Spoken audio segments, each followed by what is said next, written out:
Good morning everybody. मैं कमल ग्रोवर शारदा विद्या निकेतन की online classes में आपका स्वागत है। और स्क्रीन बोर्ड पर आप देख रहे हैं कक्षा 10 सामाजिक विज्ञान 1857 का स्वतंत्रता संग्राम। हमारा टॉपिक है भारत में राष्ट्रवाद।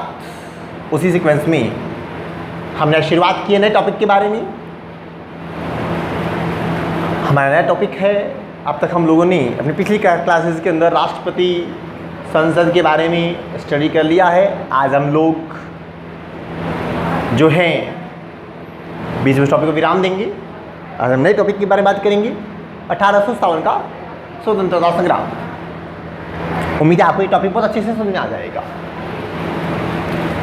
शुरुआत करेंगे, सीधा मुद्दे पे बात करेंगे। देखिए यही परिस्थितियाँ कहाँ से हुई, कैसे हम लोगों ने ये सब कुछ फेस किया। देखिए हमारा भारत के बारे में थोड़ा सा संक्षिप्त परिचय देता हूँ। वर्तमान भारत के बारे में पहले मैं बात कर लेता हूँ। वर्तमान भारत में हमारे 28 राज्य हैं और 8 केंद्र शासित प्रदेश हैं। 8 केंद्र शासित प्रदेश हैं। हमें आज़ादी मिली 15 अगस्त 1947 को और हमने अपने आप को गणतंत्र घोषित किया, रिपब्लिक घोषित किया 26 जनवरी 1950 को। दोनों ही दिन हमारे लिए महत्वपूर्ण हैं। तो बात आती है कि हमारा देश आज़ाद स्वतंत्र कैसे हुआ, क्या प्रक्रिया रही, क्या क्या हुआ, क्या क्या घटनाक्रम हुआ। आज हम जो आज़ाद भारत को देख रहे हैं, इसमें किन किन लोगों का योगदान रहा है, कौन कौन सी घटनाएं रही जो हमारे देश को आज़ादी कराने में महत्वपूर्ण भूमिका निभाती है। तो शुरुआत करूँ मैं छोटी सी घटनाओं से, छोटी काल्पनिक कहानी से, छोटी सी ऐसी कहानी, छोटा ऐसा वजूद। कहानी के साथ रियलिटी होगी, ऐसी बात नहीं है। जैसे कि आप सभी को पता है, हमारे भारत में यूरोपियों का आगमन, यूरोपीय समुदायों का आगमन भारत के अंदर 1498 से माना जाता है। आज हम सिर्फ परिचय करेंगे। से माना जाता है। वास्को डी गामा ने हमारे भारत के लिए यूरोप व अन्य देशों के लिए समुद्री मार्ग की खोज की। समुद्री मार्ग की खोज की। प्रश्न आपका ये आता है बहुत सी किताबों के अंदर, भारत की खोज किसने की? भारत की खोज किसने की? तो भारत की खोज किसने नहीं की? भारत तो पहले से ही खोजा हुआ। भारत तो पहले से एक प्राचीन देश है, सिंधु सभ्यता भारत सबसे प्राचीन सभ्यता है। तो भारत की खोज वो किसने नहीं की? मतलब है भारत के लिए समुद्री मार्ग की खोज की। और यहीं से भारत के अंदर जो है विदेशी नहीं कहूँगा, यूरोपीय लोगों का प्रवेश हुआ। ऐसा नहीं कि भारतीय जो लोग हैं पहले से ही, प्रारंभ से ही अन्य देशों से व्यापार करते थे, अन्य देशों से व्यापार का कार्य करते थे। भारत के मसाले, भारत के वस्त्र, भारत के नग मन के सिंधु सभ्यता काल से भारत का व्यापार चला रहा है। सिंधु सभ्यता, वैदिक सभ्यता, मौर्य काल, गुप्त काल आदि कालों से भारत का विदेशी राज्यों से व्यापार चला रहा है। तो कोई भारत का व्यापार पहले से ये नहीं कि नया शुरू हो गया, लेकिन भारत के लिए समुद्री मार्ग की खोज, अब तक स्थल मार्ग से होता था, तो समुद्री मार्ग की खोज, भारत तक जल्द से जल्द पहुंचने का जो मार्ग है वो खोजा वास्को डी गामा ने।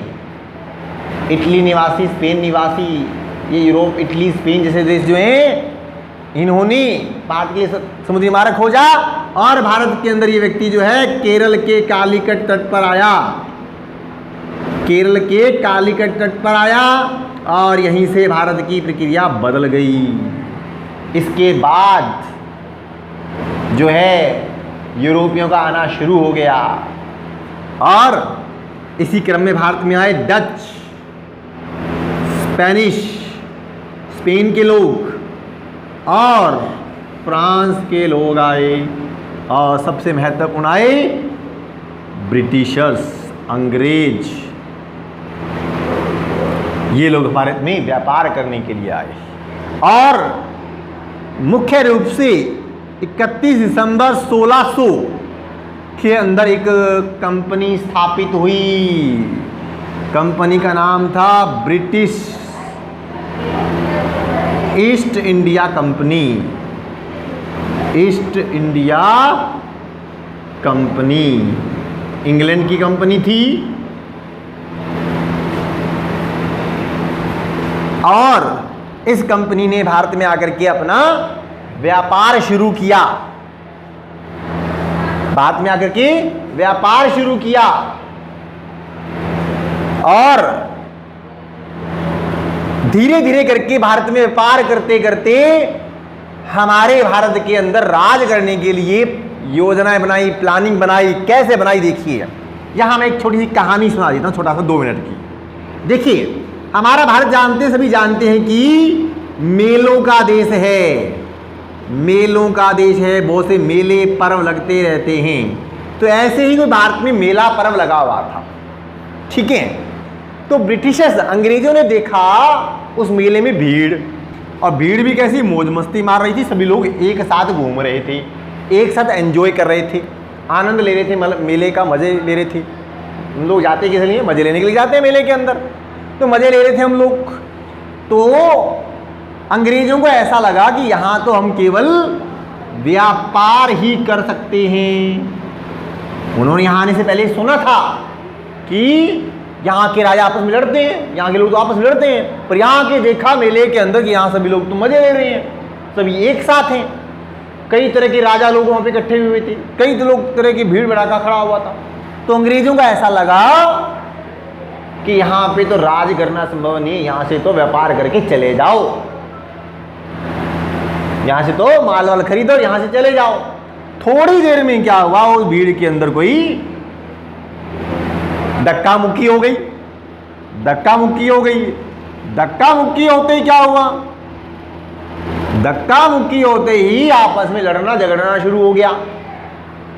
जो लोग आपस में भी एक थे, मिलजुल के एंजॉय कर रहे थे, मजे ले रहे थे, वही आपस में एक दूसरे को गाली दे रहे थे, धक्का दे रहे थे, तू में शुरू हो गई।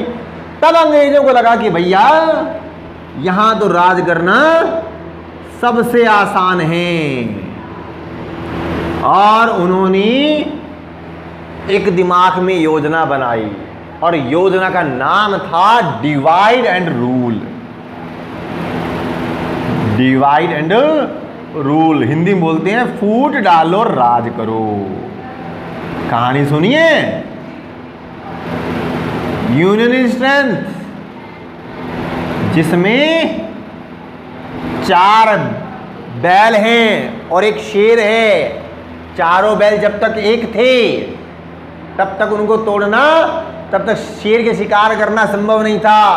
लेकिन शेर ने क्या किया था, एक एक बैल को तोड़ना शुरू कर दिया और चारों बैलों को खा गया मार के।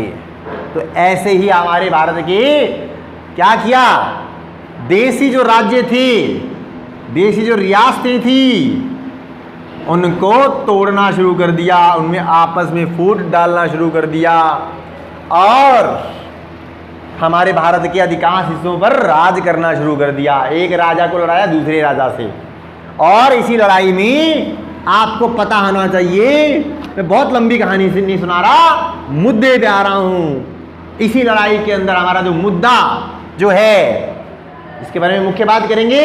जो मुद्दा क्या था, 1757 का प्लासी का युद्ध। प्लासी का युद्ध हुआ, घटना के बारे में अलग से बात करेंगे। प्लासी का युद्ध क्या था, क्यों हुआ, कैसे हुआ, बात करेंगे, वर्णन भी करेंगे। हम अभी बात कर रहे हैं कि प्लासी के युद्ध में क्या हुआ। दो देसी राज्यों बंगाल के अंदर, बंगाल का अंदर ये जो युद्ध हुआ था बंगाल के देसी रियासतों के लिए, तो इस युद्ध के से अंग्रेजों ने हमारी सत्ता, हमारे भारतीय राजनीतिक वजूद को हिला के रख दिया और भारत पर राज करने के लिए शुरुआत हो गई। बंगाल पर अधिकार कर लिया इस युद्ध के माध्यम से। और 1764 तक आते आते बंगाल, बिहार और उड़ीसा, जो इस समय तक भारत के सबसे संपन्न राज्य गिने जाते थे, भारत के सबसे संपन्न राज्य, आमदनी के मामले में आज सबसे भारत के क्या हैं, गरीब राज्य हैं, इन पर अधिकार कर लिया, इन पर वजूद स्थापित कर लिया, इनकी आमदनी पर एकाधिकार स्थापित हो गया और बस यहीं से हमारे भारत पर अंग्रेजों का पूर्ण अधिकार हो गया। यहाँ तक आते आते हमारे भारत से डच, स्पेन और फ्रांस के लोग भाग गए, उनको भगा दिया और देसी रियासतों के क्रम में हमारे भारत के अंदर जो देसी रियासतों पर अंग्रेजों का अधिकार हो गया। पर देखिए हम टॉपिक कर रहे हैं 1857 का स्वतंत्रता संग्राम। देखिए कोई लगातार हमें परेशान करेगा तो टॉर्चर करेगा तो हम भी जाग जाएंगे। यहाँ तक हम सोए हुए थे, हमें पता नहीं चला कि कैसे अंग्रेजों ने हम लोगों पर अधिकार कर लिया। लेकिन इसके बाद हमारी जागने की प्रक्रिया शुरू हुई, हमने जागना शुरू किया और हम लोगों ने छोटे छोटे राज्यों के अंदर, पंजाब, मैसूर, मराठा, महाराष्ट्र आदि राज्यों के अंदर हम लोगों ने अंग्रेजों के खिलाफ संघर्ष करना शुरू किया। लेकिन ये संघर्ष केवल एक क्षेत्र विशेष तक ही सीमित थे, एक क्षेत्र विशेष तक ही सीमित थे। एक बड़े संग्राम की, बड़ी लड़ाई की जरूरत थी। कारण बहुत से थे, हम पढ़ेंगे आगे। एक बड़े संग्राम की जरूरत थी, एकजुट होने की जरूरत थी और उसी क्रम में हमारी शुरुआत हुई 1857 का स्वतंत्रता संग्राम। तो मैं कहानी के रूप में, भूमिका के रूप में बात कर चुका हूं, सीधा मुद्दे पे आता हूं। 1857 का स्वतंत्रता संग्राम, बहुत से कारण रहे, बहुत सी परिस्थितियां रही, ठीक है, बहुत कुछ हुआ। तो उनमें आज हम कुछ कारणों के बारे में बात करेंगे, कुछ परिस्थितियों के बारे में बात करेंगे।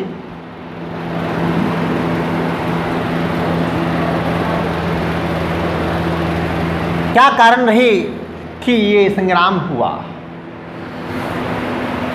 तो 1857 का स्वतंत्रता संग्राम, देखिए क्या हुआ, कैसे हुआ, क्या परिणाम आए और इस संग्राम के बारे में क्या क्या कहा जाता है, किस तरह हुआ।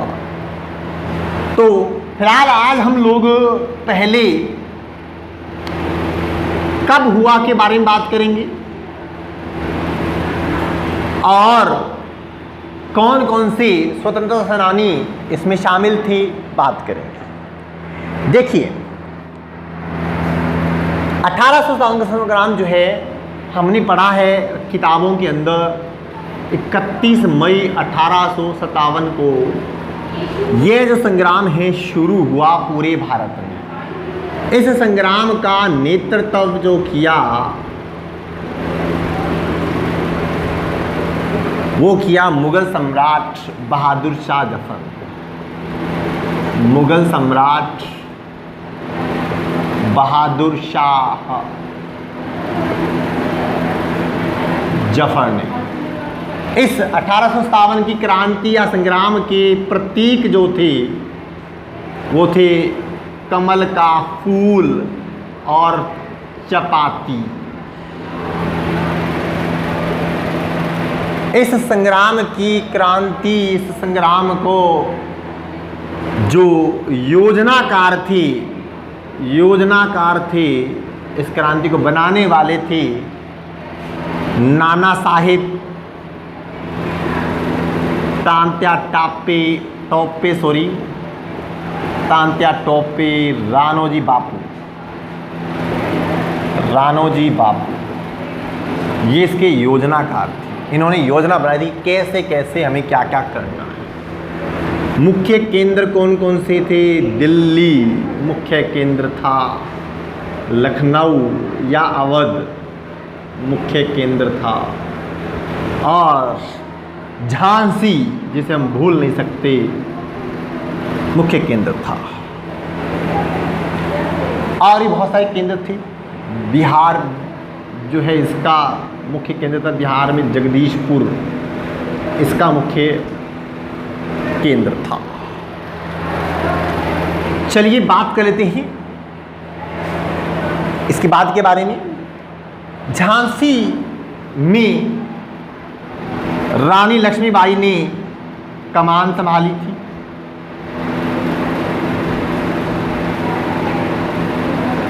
ग्वालियर भी केंद्र था और यहाँ नाना साहेब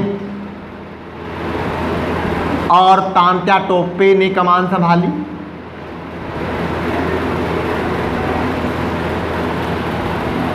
बिहार में जगदीशपुर में कुंवर सिंह ने कमान संभाली। अवध के अंदर बेगम हजरत महल ने कमान संभाली।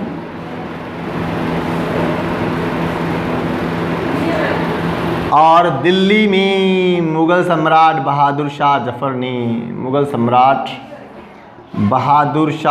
जफर ने कमान संभाली। आज के लिए इतना ही काफ़ी है। धन्यवाद।